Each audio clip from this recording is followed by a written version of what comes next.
Hello guys, welcome my YouTube channel Smith Pathak classes. दोस्तों, अगर आपने हमारे चैनल को अभी सब्सक्राइब नहीं किया तो सब्सक्राइब कर दें और साथ में बेल आइकन को भी दबा दें, है ना, ताकि जो सबसे पहले वीडियोस के नोटिफिकेशन आप तक पहुंच सके। हेलो दोस्तों, आज हम बात करने वाले हैं रीजनिंग के फर्स्ट टॉपिक सादृश्यता, जिसे हम एनालॉजी कहते हैं। दोस्तों, सादृश्यता एनालॉगी सादृश्यता है ना, सादृश्यता को इंग्लिश में एनालॉगी बोलते हैं। सादृश्यता का शाब्दिक अर्थ होता है समानता। दोस्तों, आई बात समझ में? मतलब सादृश्यता का जो शाब्दिक अर्थ होता है वो समानता होता है। मतलब कि तो अर्थात किसी वस्तु, शब्द, अक्षर, है ना, संख्या के किसी दूसरे वस्तु, शब्द, अक्षर, संख्या के आकार, रूप, रंग, गुण आदि में किसी भी प्रकार से निहित समानता को सादृश्यता या समरूपता कहते हैं। आइए दोस्तों, ये हो गया इसका परिभाषा। मतलब वो अक्षर हो या फिर संख्या हो या फिर वस्तु हो या शब्द हो, किसी भी, है ना, दूसरे वस्तु, शब्द या अक्षर की संख्या के आकार, रूप, रंग, गुण आदि में किसी भी प्रकार से निहित समानता को सादृश्यता या समरूपता कहते हैं। नोट में आप देख सकते हैं दोस्तों, सादृश्यता के अंतर्गत पूछे गए प्रश्न में दो शब्दों, अक्षरों, है ना, दो शब्दों या अक्षरों या संख्याओं के बीच आपसी संबंधों को ज्ञात करके सही उत्तर ज्ञात करना होता है। दोस्तों, सादृश्यता में यही होता है, इस प्रकार के क्वेश्चन में यही काम होता है कि दो शब्दों, अक्षरों और संख्याओं के बीच में आपसी संबंधों को ज्ञात करके सही उत्तर का चयन करना होता है। ठीक, तो ये हो गया आपका सादृश्यता। आइए हम आगे देखते हैं। सादृश्यता के लिए आवश्यक महत्वपूर्ण जानकारी, है ना, मतलब इसके लिए क्या क्या आवश्यक महत्वपूर्ण जानकारी होनी चाहिए वो हम इसमें जानते हैं। ठीक, तो सादृश्यता के लिए आवश्यक जानकारियाँ जो है वो निम्न दी गई हैं। जैसे दोस्तों, हमें राज्य के बारे में, जो हमारे 28 या 29 जो भी राज्य हैं उनकी हमें पूरी जानकारी होनी चाहिए, है ना, मतलब उनके क्या राजधानी है ना, जितने भी राज्य हमारे हैं उन सब की हमको राजधानियाँ याद होनी चाहिए, है ना, ताकि कहीं अभी क्वेश्चन में अगर आ जाए तो आप फंसे ना कि किसकी क्या राजधानी है ना। कहीं दे दिया जैसे उत्तर प्रदेश की, है ना, राजधानी लखनऊ दे दिया, उसके बाद पूछ लिया बिहार, है ना, उसके बाद में वहाँ पर प्रश्नवाचक चिन्ह लगा दिया, तो आप क्या देंगे, है ना। जिस प्रकार से उत्तर प्रदेश की राजधानी जैसे उत्तर प्रदेश की राजधानी जैसे लखनऊ है, वैसे अगर बिहार का पूछ लिया तो आपको क्या करना पड़ेगा, तो आपको बिहार का भी लिखना पड़ेगा, तो बिहार का पता होना चाहिए। तो बिहार का देखिए इसमें पटना है ना राजधानी, तो वहाँ पर आप जहाँ प्रश्नवाचक चिन्ह रहेगा वहाँ आप पटना कर सकते हैं, विकल्प में होगा तो ऑप्शन सही जाएगा। तो दोस्तों देखिए, आपके राजधानी दिए गए हैं, है ना, और इस राजधानी में देखिए आंध्र प्रदेश की राजधानी अमरावती दी है, अरुणाचल प्रदेश की ईटानगर, असम की दिसपुर, बिहार का पटना, छत्तीसगढ़ का रायपुर, गोवा का पणजी, गुजरात का गांधीनगर, हरियाणा का चंडीगढ़, हिमाचल प्रदेश का शिमला, झारखंड का रांची, कर्नाटक का बेंगलुरु, केरल का तिरुवनंतपुरम, मध्य प्रदेश का भोपाल, महाराष्ट्र के मुंबई, मणिपुर का इम्फाल, मेघालय का शिलांग, मिजोरम का आइजोल, नागालैंड का कोहिमा, उड़ीसा का भुवनेश्वर, पंजाब का चंडीगढ़। दोस्तों, ये दिया गया है ना, राज्य और उनके राजधानी। राजस्थान का जयपुर हो गया, सिक्किम का गंगटोक, तमिलनाडु का चेन्नई, तेलंगाना का हैदराबाद, त्रिपुरा का अगरतला, उत्तर प्रदेश का लखनऊ, समझ रहे हैं, उत्तर प्रदेश का लखनऊ हो गया, उत्तराखंड का देहरादून हो गया, पश्चिम बंगाल का कोलकाता हो गया। तो दोस्तों, ये आपको जितने भी राज्य हैं सारी राजधानी आपको याद होनी चाहिए। और आइए देखते हैं आगे कि क्या टॉपिक आपको याद होनी चाहिए, जिससे आप क्वेश्चन बहुत ही आसानी से कर पाएंगे। तो दोस्तों, आप इसको उम्मीद करते हैं आप नोट करते हुए और नोटबुक बनाते हुए चलेंगे। अगर नोटबुक बनाते हुए चलेंगे तो बहुत आसानी होएगी, क्योंकि आप जितना ही लिखेंगे उतना आपके दिमाग में वो चीज़ें छपती जाएंगी, है ना, मतलब याद होता जाएगा, जिससे आप एग्ज़ाम में जैसे आप क्वेश्चन के सामने बैठेंगे तो आपके दिमाग में वो चीज़ें आ जाएंगी। तो हमारा तो यही रिक्वेस्ट है कि आप इसको लिखते चलें साथ में। ठीक, तो देखिए दूसरा जो है इसमें आपको याद होना चाहिए पशु और उनके बच्चों के बीच में जो संबंध होता है। मैंने तो इसमें सीमित बताए, हालांकि बहुत सारे पशु जो भी हैं आप उनको इस तरीके से संबंध को आप समझ सकते हैं, है ना। तो मैंने 5-5 करके कई वैरायटियाँ जो आपके सामने कई जो भी है महत्वपूर्ण जानकारियाँ मैंने आपके सामने पेश किया है ना, संबंधित। तो उसको आप देखते जाइए क्रमवार, और उसको देखने के बाद हम चलेंगे इसके प्रकार के बारे में जानेंगे सादृश्यता के, और आगे हम क्वेश्चन एग्जाम्पल बताएंगे, फिर हम अभ्यास प्रश्न करेंगे। ठीक, तो देखिए दोस्तों, इसमें जो है दूसरा पशुओं और उनके बच्चों से संबंधित जो उदाहरण है, ठीक है ना। मतलब देखिए यहाँ भालू का बच्चे को क्या कहते हैं, शावक, समझ रहे हैं। और कुत्ते के बच्चे को क्या कहते हैं, पिल्ला। मुर्गी के बच्चे को चूजा। गाय के बच्चे को बछड़ा। कीट के बच्चे को लार्वा बोलते हैं। तितली के बच्चे को कैटरपिलर कहते हैं। तिलचट्टा के बच्चे को निम्फ कहते हैं। ठीक, तो इस तरीके से हो गया दोस्तों पशु और उनके बच्चों के बीच में आपसी संबंध के जो है ना, संबंधित जो है संबंध जो है उसके उदाहरण हो गए। ठीक, अब इस तरीके से आइए हम आगे देखते हैं और किन किन महत्वपूर्ण चीज़ों का हमें ध्यान रखना। ठीक,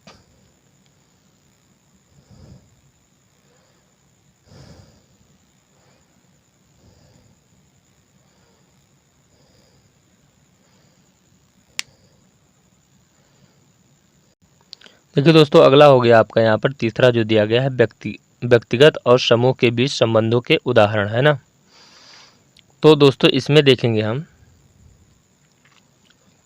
कि नाविक, है ना, नाविकों के समूह को क्या कहते हैं, हम चालक दल बोलते हैं दोस्तों। नाविकों के समूह को जिस प्रकार से चालक दल बोलते हैं, ठीक ना।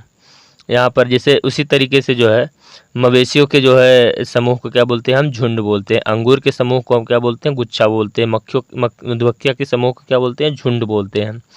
आई बात दोस्तों समझ में। मतलब व्यक्तिगत किसी भी जाति या व्यक्ति के बारे में, उनके समूह के बारे में, व्यक्ति और उसके समूह के बारे में, है ना। इस तरीके से व्यक्तियों के समूह को क्या बोलते हैं उसके बारे में हम यहाँ पर जानते हैं। ठीक नो, व्यक्तिगत और समूह के बीच में जो संबंध होता है उसके उदाहरण हम यहाँ पर देख चुके हैं। ठीक, जिस तरीके से अंगूर, है ना, अंगूर के समूह को क्या बोलते हैं, गुच्छा बोलते हैं। मवेशियों के समूह को क्या बोलते हैं, झुंड बोलते हैं। और नाविक के समूह को चालक दल बोलते हैं। ठीक ना, नाविकों के समूह को चालक दल बोलते हैं और मधुमक्खियों के समूह को झुंड बोलते हैं। चौथा है यहाँ पर व्यक्तिगत वस्तु और वर्ग के बीच में संबंधों के उदाहरण को देखते हैं। दोस्तों इसमें जो है व्यक्तिगत वस्तु या जीव जंतु जो भी है ना, उनके और उनके वर्ग के बीच में हम संबंध का उदाहरण यहाँ पर देख रहे हैं, है ना। देखिए जैसे यहाँ पर छिपकली दिया। ठीक, अब यहाँ छिपकली किस वर्ग से बिलोंग करता है, तो सरीसृप, है ना। छिपकली सरीसृप वर्ग के अंतर्गत आती है। उसी प्रकार से आदमी स्तनपायी वर्ग के अंतर्गत आता है ना। स्तनपायी, मेढक उभयचर, शुतुरमुर्ग पक्षी, सांप सरीसृप और व्हेल स्तनपायी। ठीक नो, अब यहाँ तक आप समझ चुके होंगे। आइए हम पांचवा देखते हैं। जैसे व्यक्तिगत और निवास स्थान के बीच संबंधों के उदाहरण। ठीक ना, व्यक्तिगत और निवास स्थान, है ना, मतलब वो जो जीव जंतु या व्यक्ति है उसके और उसके निवास स्थान के बीच में संबंधों के उदाहरण इसमें देखते हैं। ठीक ना, जैसे कुत्ता है तो कुत्ता कहाँ निवास करेगा, कुत्ता घर में, है ना, जिसको हम कैनल बोलते हैं। तो वहाँ पर कुत्ता घर में वो निवास करेगा। ठीक, सिंह कहाँ पर निवास करता है, वो माद में निवास करता है। मकड़ी कहाँ, जाला में। चिड़िया कहाँ, घोंसला में। राजा कहाँ, महल में। और घोड़ा कहाँ, अस्तबल में। तो दोस्तों ये सब आपको जनरल चीज़ें याद होनी चाहिए, जो महत्वपूर्ण टॉपिक्स हैं इसको याद होनी चाहिए, जिससे आप एग्जाम में क्वेश्चन बहुत ही आसानी से कर पाएंगे। क्योंकि अगर कहीं क्वेश्चन इसी में से पूछ लिया, कहीं से घुमा करके, है ना, डॉट करके दे दिया, तो आप फंस जाएंगे, है ना। जैसे कहीं प्रश्नवाचक चिन्ह करके सिंह दे दिया और संबंध लिया गया ऐसे ना व्यक्तिगत निवास स्थानों से, है ना, कुत्ता और ये कर दिया डाट, है ना, कुत्ता अनुपात कर करके कुत्ता घर कर दिया, फिर समानुपात करके मकड़ी कर दिया, फिर आप यहाँ पर डैश चिन्ह लगा दिया, तो आप वहाँ पर अगर याद रहेगा तो आप जाला लिख सकते हैं। ठीक, आइए हम अगला देखते हैं संबंध क्या है। तो छठवां जो हमको महत्वपूर्ण टॉपिक याद रखना है वो है देश और मुद्रा के बीच में संबंधों का उदाहरण। ठीक ना, तो इसमें जो है जापान है, जापान की मुद्रा क्या है, येन है ना, जापान की मुद्रा येन है। उसी प्रकार से चीन का मुद्रा युआन हो जाएगा, भारत का मुद्रा रुपया हो जाएगा, कुवैत का मुद्रा दिनार हो जाएगा, यूके का मुद्रा पाउंड हो जाएगा, यूएस का मुद्रा डॉलर हो जाएगा। यूएस का डॉलर जो होगा वो हो जाएगा, यूएस का हो जाएगा डॉलर। ठीक नो, तो छठवां हम देखते हैं कि क्या है। छठवां में है भौतिक राशियाँ और उनके मापक मात्रक के बीच में संबंधों का उदाहरण दिया गया। ठीक ना, जैसे भौतिक राशि जो हम फिजिक्स में पढ़ते थे, जैसे द्रव्यमान का हो गया इकाई, है ना, इकाई मात्रक जो है मापक मापन का जो है इकाई मात्रक जो है किलोग्राम होता है ना, द्रव्यमान का इकाई किलोग्राम होता है। इसी प्रकार से पावर का वाट हो गया, ठीक ना, समय का सेकंड हो गया, बल का न्यूटन तो होता है आपको पता है, विद्युत धारा का एम्पियर, दाब का पास्कल, ये सब सारी चीज़ें आपको पता होनी चाहिए। क्या पता इसी के संबंध से पूछ ले आपसे एग्जाम में, नहीं याद रहेगा तो आप फंस जाएंगे वहाँ पे, ठीक। तो इन सब चीज़ों को इसलिए हम लिखवा दे रहे हैं ताकि आप कॉपी में बनाए रहेंगे तो आपको याद रहेगा सारी चीज़ें, है ना। तो ये सारी चीज़ें बेसिक चीज़ें आपको जानकारी होनी चाहिए, तब जा कर के आप जो है क्वेश्चन पे अभी हम आगे करवाएंगे, है ना। तो आप किसी क्वेश्चन में फंसेंगे नहीं। है 7वां जो मोस्ट इम्पॉर्टेंट टॉपिक है वो है उपकरण एवं मापक यंत्र के बीच संबंधों के उदाहरण है, ठीक ना। जैसे हो गया इसका एमीटर है ना, तो एमीटर का विद्युत धारा का होता है, अमीटर विद्युत धारा का होता है ना। और एमीटर जैसे उपकरण का उपयोग विद्युत धारा मापन में किया जाता है, समझ रहे हैं, वही बात कहा गया है। जैसे एमीटर का उपयोग तो आप जानबे करते हैं कि विद्युत धारा के मापन में किया जाता है, और इस सिस्मोग्राफ का जो है प्रयोग किया जाता है भूकंप मापने के लिए, और थर्मामीटर का उपयोग किया जाता है तापमान मापने के लिए, और स्पीडोमीटर का काम यूज होता है गति या चाल मापने के लिए, और बैरोमीटर का दाब मापने के लिए, ठीक ना। तो दोस्तों आइए हम आगे का टॉपिक देखते हैं कि इसमें संबंध क्या, और आगे देखना है तो देश और महाद्वीप के बीच में संबंधों को, इसको भी हमको ध्यान में रख के चलना है, क्योंकि इससे भी क्वेश्चन पूछ सकता है। अगर आपको पता रहेंगे तो आप एग्जाम में नहीं फंसेंगे, है ना। तो इसलिए आपको पता होना चाहिए कि जो देश हैं और उनके क्या महाद्वीप होते हैं, तो इनके बीच के संबंधों का हम उदाहरण के माध्यम से आइए देखते हैं। जैसे भारत का जो होता है, तो भारत देश का जो है महाद्वीप क्या है, एशिया। जैसे घाना का क्या है, अफ्रीका है। कनाडा का क्या है, उत्तरी अमेरिका है। ब्राज़ील का क्या है, दक्षिणी अमेरिका है। फ्रांस का क्या है, यूरोप है ना। अब आगे आइए हम देखते हैं। तो आगे जो 9वां दिया है वो आपका जो टॉपिक दिया है वो कृषि और उसके उत्पादक क्षेत्र के नाम के बीच संबंधों का उदाहरण है ना। जैसे जो कृषि है और उसके उत्पादक क्षेत्र के नाम के बीच के संबंध है ना। तो जैसे आपका एग्रीकल्चर होता है ना, तो कृषि से, तो इसी तरीके से सारी चीज़ का अलग अलग कल्चर दिया है ना। अब वो किस किस उत्पादक क्षेत्र से बिलोंग है ना, संबंध रखते हैं, उसको हम इसमें देखेंगे। जैसे सेरीकल्चर, तो सेरीकल्चर में होता है वो रेशम उत्पादक से है ना संबंध रखता है, और पीसी कल्चर जो होता है मत्स्य उत्पादन से संबंध रखता है, और बीटी कल्चर जो होता है अंगूर उत्पादक से रखता है ना, और एपी कल्चर जो होता है वो होता है मधुमक्खी उत्पादक से, और वर्गीकरण जो होता है वो केचुआ उत्पादक से, ठीक ना। तो ये आपको समझ में आ गया होगा संबंध। और आगे का संबंध देखते हैं। इसमें आगे का संबंध है व्यक्ति व समाधि स्थल के बीच संबंधों का उदाहरण। जैसे पहला है महात्मा गांधी राजघाट, लाल बहादुर शास्त्री विजय घाट, है ना। ये लोग का जो है इनके समाधि स्थल है ना, इनके बीच संबंध जो है। जैसे मोरारजी देसाई का जो है वो अभय घाट में है ना समाधि स्थल। चौधरी चरण सिंह का कहाँ है, तो किसान घाट में है ना समाधि स्थल। राजीव गांधी का क्या है, तो वो वीर भूमि में है। तो दोस्तों ये हो गया आपका। अब आइए हम आगे देखते हैं, कुछ संबंधों के बारे में और जानेंगे। 11वां है खेल और परिसर के बीच संबंध के उदाहरण। जैसे क्रिकेट है ना, तो क्रिकेट कहाँ खेली जाती है, वो पिच में खेली जाती है। हॉकी कहाँ खेला जाता है, वो फील्ड में खेला जाता है। बैडमिंटन कहाँ खेला जाता है, तो कोर्ट में। मुक्केबाजी कहाँ खेली जाती है, रिंग में। निशानेबाजी कहाँ खेली जाती है, रेंज में। तो दोस्तों ये संबंध आपको पता होना चाहिए, है ना। खेल और उसके परिसर के बीच के संबंध है ना, ये आपको पता होने चाहिए क्वेश्चन सॉल्व करते समय, ठीक।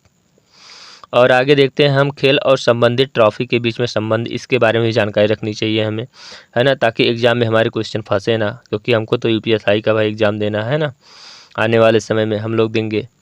तो इन सारी चीज़ों का तो बहुत ही इम्पोर्टेंट है, क्योंकि जीके से हमको कितने क्वेश्चन मिलने हैं, सॉरी रीजनिंग से हमको कितने क्वेश्चन मिलने हैं, 40 क्वेश्चन, ठीक ना। तो कम से कम आप लोग ध्यान लगा के पढ़ें और नोट बनाते चलें, है ना, ताकि दिक्कत ना आए आगे।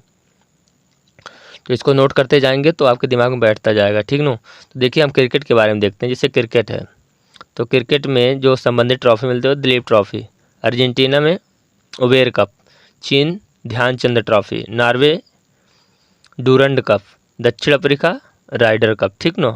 तो एक खेल से संबंधित और उनके ट्रॉफी के बीच में संबंध में आपको पता चल गया। पुरस्कार और क्षेत्र के बीच संबंध के उदाहरण ज्ञात करना है ना, सॉरी उदाहरण के माध्यम से इसको समझेंगे, है ना। पुरस्कार और क्षेत्र के बीच जो संबंध है उसको हम उदाहरण के माध्यम से यहाँ पर समझेंगे। जैसे पहला इसमें है ग्रेमी, है ना, ग्रेमी पुरस्कार। तो वो किस क्षेत्र में दिया जाता है? तो संगीत, है ना। ऑस्कर फिल्म में, है ना, फिल्म में दिया जाता है ऑस्कर। और बुकर किस में दिया जाता है? तो साहित्य पुरस्कार में दिया जाता है ना। और पुलित्जर किस में दिया जाता है? तो पत्रकारिता में दिया जाता है। और पर्यावरण ग्लोबल क्या दिया जाता है? तो पर्यावरण, है ना, पर्यावरण में पुरस्कार दिया जाता है, ठीक ना।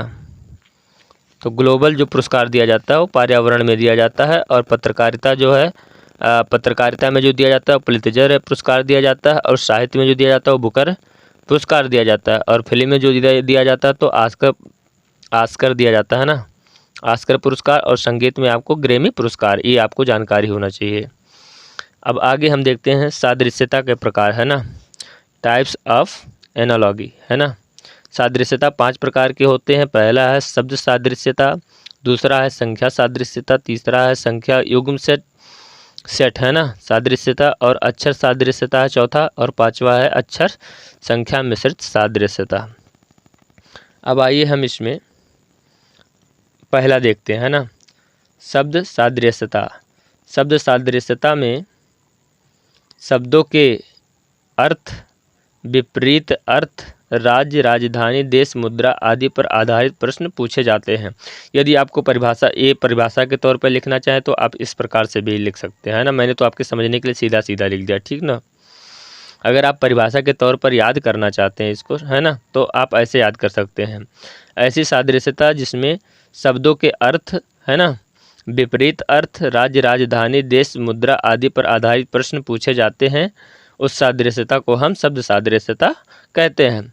अब इसमें कुछ पॉइंट हम देख लेते हैं कि क्या है। जैसे इसमें पहला पॉइंट हम इसमें समझने का प्रयास करते हैं। इसके अंतर्गत पूछे गए प्रश्न में चिन्ह, है ना, पूछे गए प्रश्न में चिन्ह, ये जो है ना समानुपात जैसा चिन्ह जो बना है, ये इसी की बात हो रही है।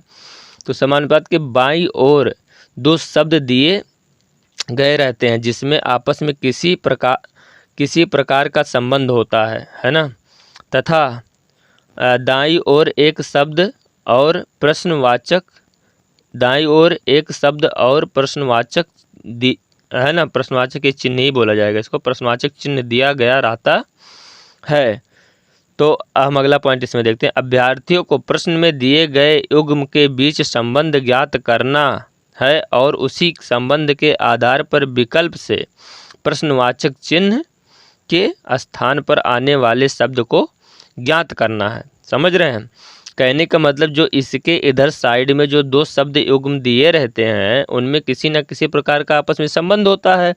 और जो दाईं तरफ दिया रहता है उसमें जो एक शब्द होता है ना, तो जब उधर से जो शब्द युग्म होते हैं उनके अनुसार हमको जो है उनके संबंध का पता लगा करके जो नीचे दिए गए विकल्प होते हैं उनमें से जो प्रश्नवाचक इधर दाईं तरफ चिन्ह होता है उस स्थान के लिए नीचे हम विकल्प में से उस सही उत्तर का चुनाव करते हैं और उसको हम यहाँ पर ला करके सही उत्तर भरते हैं या सही उत्तर करते हैं, है ना, प्रश्नवाचक चिन्ह की जगह पर रखते हैं, ठीक ना। तो आइए हम आगे एग्जाम्पल के माध्यम से समझेंगे, है ना, क्योंकि अपने को यहाँ समझने में थोड़ी परेशानी होगी क्योंकि आप तो अभी परिभाषा पढ़ रहे हैं। जब एग्जाम्पल करेंगे तो आपका सारा डाउट क्लियर हो जाएगा यहाँ पर। आइए हम एग्जाम्पल पर चलते हैं। देखिए यहाँ एग्जाम्पल नंबर पहला, जैसे तोता दिया है, अनुपात दिया हरा, समानुपात कावा और अनुपात 1 दिया है ना। देखिए यहाँ पर जो दिखा रहा था चिन्ह के बाएं तरफ जो है 2 शब्द युग्म दिए हैं, आपके सामने है तोता और हरा, 2 शब्द युग्म दिए हैं। इनमें आपस में संबंध है। किसका संबंध है? तोता भी हरा होता है, तोता और हरा, है ना, तो तोता हरा होता है और हरा में संबंध दिया है, ठीक ना। अब यहाँ पर इसी तरीके से दिया, इधर इसके दाईं तरफ एक कावा दिया और एक प्रश्नवाचक चिन्ह दिया। अब हमको क्या करना है, इस जो नीचे ऑप्शन दिए हैं इसमें से हमको चुनाव करना है सही का कि इस प्रश्नवाचक की जगह पर कौन सा आएगा, है ना, कौन सा आंसर आएगा। तो इसमें हम चुनाव करते हैं जब, तो इसमें देखिए जैसे तोता का संबंध हरा से है ना, उसी प्रकार से कावे का संबंध किससे होगा? तो कावे का संबंध हमको तो पीले से होगा नहीं, लाल से होगा नहीं, सफ़ेद से होगा नहीं, काला से होगा, ठीक ना। तो इसका संबंध है जो होगा वो इससे होगा, ठीक ना। तो इसका संबंध इससे होगा, काला से, ठीक।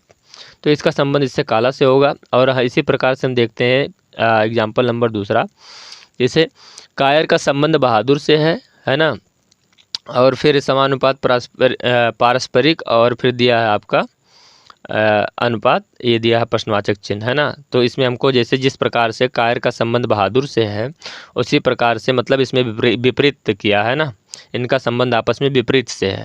मतलब कायर उसका सेम उल्टा बहादुर, है ना। तो इसी प्रकार से पारस्परिक का क्या होगा, उल्टा, सांस्कृतिक होगा नहीं, राष्ट्रीय होगा नहीं, और प्रगति नहीं होगा।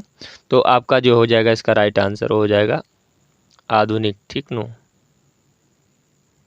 तो ये हो जाएगा इसका राइट आंसर आधुनिक। क्वेश्चन नंबर 3 देखते हैं एग्जाम्पल के तौर पे, है ना। दिए गए विकल्पों में से सही समरूप जोड़ी का चयन करें। बाइबिल और कुरान, है ना। बाइबिल कुरान, बाइबिल और कुरान का आपस में जैसा संबंध है उसी प्रकार से सेम संबंध हमको नीचे ज्ञात करना है ना, कि कौन सा सही है। जैसे भगवान और मनुष्य, बाइबिल क्या है, धार्मिक पुस्तक है पहली चीज़, और कुरान क्या है, ये भी धार्मिक पुस्तक है। अब ये दोनों तो हैं तो धार्मिक, और दोनों अलग अलग धर्म के बारे में, है ना। तो इसी प्रकार से अलग अलग चीज़, दोनों अलग अलग चीज़ें हैं लेकिन दोनों धार्मिक हैं, ठीक ना। इस प्रकार से संबंध कौन दर्शा रहा है, जैसे भगवान और मनुष्य, तो मनुष्य तो भगवान है नहीं, या फिर धार्मिक से कोई इसकी कोई विशेष तो मैचिंग हो नहीं रही है। ये दोनों अलग अलग चीज़ें हैं, भगवान अलग हैं और मनुष्य अलग हैं। पूजा स्थान, ये भी दोनों अलग अलग दिखा रहे हैं, है ना। पूजा तो भाई दूसरी जगह होती है और स्थान दूसरा है, चीज़ दिखा रहा है यहाँ पर, है ना। इसका कोई आपस में संबंध नहीं विशेष। मंदिर और प्रार्थना, ये भी अलग अलग चीज़ें हैं। प्रार्थना और मंदिर जो है, तो मंदिर में मान लीजिए पूजा हो रहा है, तो मंदिर की जगह अगर मस्जिद हो तो शायद सही हो जाता, लेकिन यहाँ पर क्योंकि दोनों धार्मिक स्थल थे, है ना, तो यहाँ पर सही आ जाता, लेकिन ये गड़बड़ है ना। तो यहाँ पर सेब संतरा, है ना। सेब क्या है, फल है, और संतरा भी फल है ना। और सेब और संतरा दोनों अलग अलग चीज़ें हैं, ठीक ना, लेकिन दोनों क्या हैं, फल ही हैं। तो कहीं ना कहीं ये दोनों का संबंध आपस में मिल रहा है, इसलिए ये हो जाएंगे राइट आंसर। दोस्तों आइए हम अगला देखते हैं। अगला देखते हैं दूसरा, है ना, जो दूसरा प्रकार था सादृश्यता का, उसको देखते हैं ना। ये हो गया आपका दूसरा प्रकार है भाई, यहाँ पर लिखना हम भूल गए थे, ठीक ना। तो दूसरा प्रकार है संख्या सादृश्यता। संख्या सादृश्यता में अंकों के क्रम, वर्गों के क्रम, अभाज्य संख्याओं के क्रम आदि पर आधारित प्रश्न पूछे जाते हैं, है ना। या फिर हम इसको अगर परिभाषा भाषा में लिखें, तो अगर परिभाषित रूप में, तो अगर हम लिखना चाहें तो ऐसे लिख सकते हैं, ऐसी सादृश्यता जिसमें अंकों के क्रम, वर्गों के क्रम, अभाज्य संख्याओं के क्रम आदि पर आधारित प्रश्न पूछे जाते हैं, उस सादृश्यता को संख्या सादृश्यता कहते हैं। नोट में वही चीज़ें यहाँ पर भी हो जाएंगी, जिससे थोड़ा बहुत का अंतर आएगा, भी हम बताते हैं आपको, पॉइंट में पढ़ लीजिए नोट में, है ना। इसको विशेष ध्यान देना है कि इसमें संख्या सादृश्यता में पूछे गए प्रश्न में चिन्ह के बाईं ओर दो संख्याएं दी गई रहती हैं, जिसमें आपस में किसी न किसी प्रकार का संबंध होता है, तथा दाईं ओर एक संख्या और एक प्रश्नवाचक चिन्ह दिया रहता है। दूसरा पॉइंट आपको यहाँ पर स्पष्ट कर रहा है, अभ्यर्थियों को प्रश्न में दिए गए पूर्ण संख्या युग्म के बीच संबंध या तर्क ज्ञात करना है, और उसी तर्क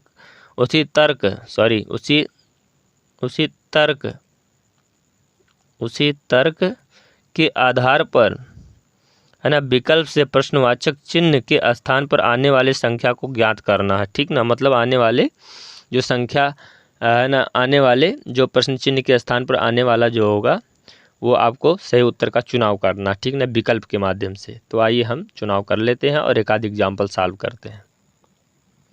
एग्जाम्पल पहला है इसमें 12:72 समानुपात 6 और अनुपात क्वेश्चन मार्क, है ना।